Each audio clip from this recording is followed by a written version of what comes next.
Ang Rodrigo Roa Duterte.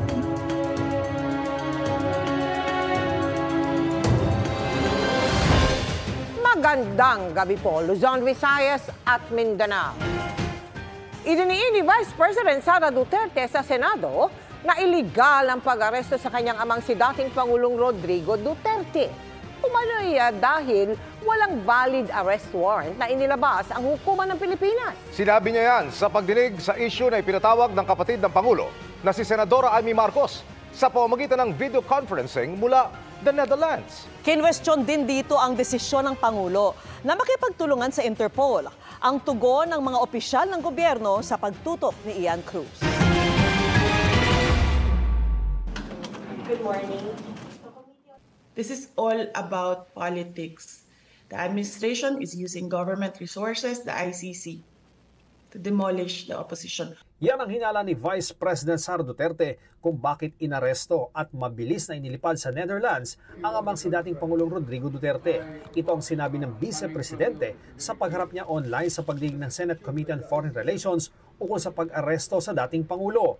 Nasa dahig pa ang Vice Presidente hanggang ngayon. Ang tanong ngayon, ano ang gagawin natin para maibalik ang dating Pangulo sa Pilipinas? Kasi nag-iisa ako ngayon dito na gumagawa ng paraan para maibalik ang ating dating Pangulo sa ating bayan. Git ng bise na wala ng jurisdiksyon ng ICC sa Pilipinas dahil epektibo na noong 2019 ang pag-withdraw sa ICC. Di rin daw nasunod ang proseso sa Article 59 ng Rome Statute na dapat dinala muna sa competent court ang ama matapos maaresto at dalhin sa dahig. Nasaan po ang warrant of arrest na inisyo ng hukuman ng Pilipinas? Wala. Without a valid warrant from a Philippine court, this was at best a warrantless arrest. Under the rules of court, warrantless arrests are only permitted in 3 instances: in flagrante delicto, hot pursuit, and escaped prisoner.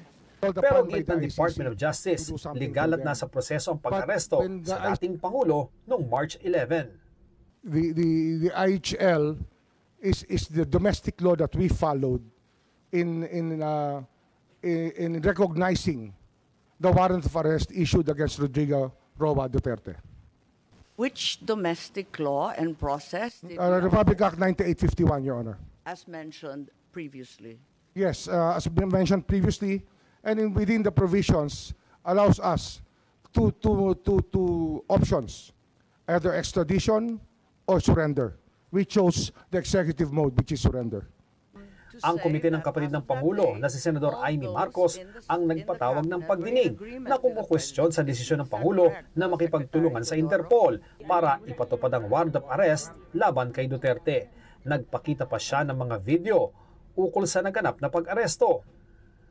Isinuko natin si Rodrigo Roa Duterte sa dayuhan na para bang wala siyang sariling bayan, na para bang hindi na natin kayang humusga sa sarili nating tahanan. Pinakita rin ng senadora sa pagdinig ang mga pahayag ni Pangulong Marcos na nagsasabing titutulong ang Pilipinas sa ICC. Why is the SOJ now saying that we are nevertheless somehow, in some miraculous way, under the rubric of the international humanitarian law, still under its jurisdiction? Your Honor, it is not the Philippines that is under the jurisdiction. It is the individuals who are charged by the ICC, which is under the jurisdiction. There is a distinction, ma'am.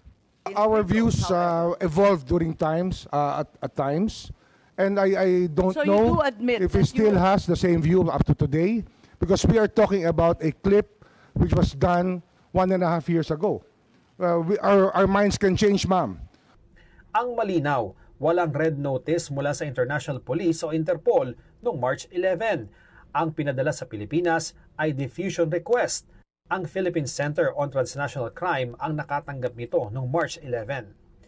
Nakasaad sa diffusion request ang hiling na arestuin si Duterte.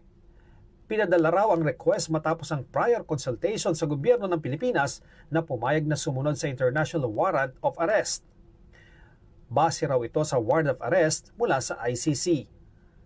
Ang diffusion po ay sa Article 97 ng Rules on Processing of Data is a standardized request Tama. to arrest, detain, or restrict movement Right. of accused.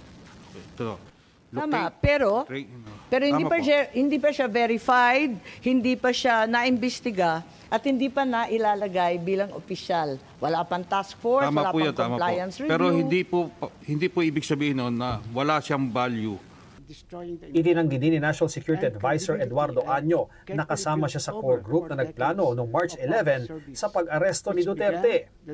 Lumabas kasi sa ibang media na ayon kay DILG Secretary John Vic Remulla, may core group noong March 11 na nagplano hanggang sa mailipad sa The Hague si Duterte.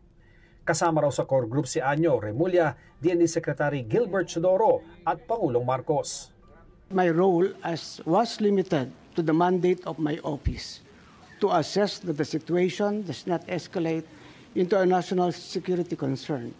The implementation of the ICC warrant is beyond my mandate and I had no part in it.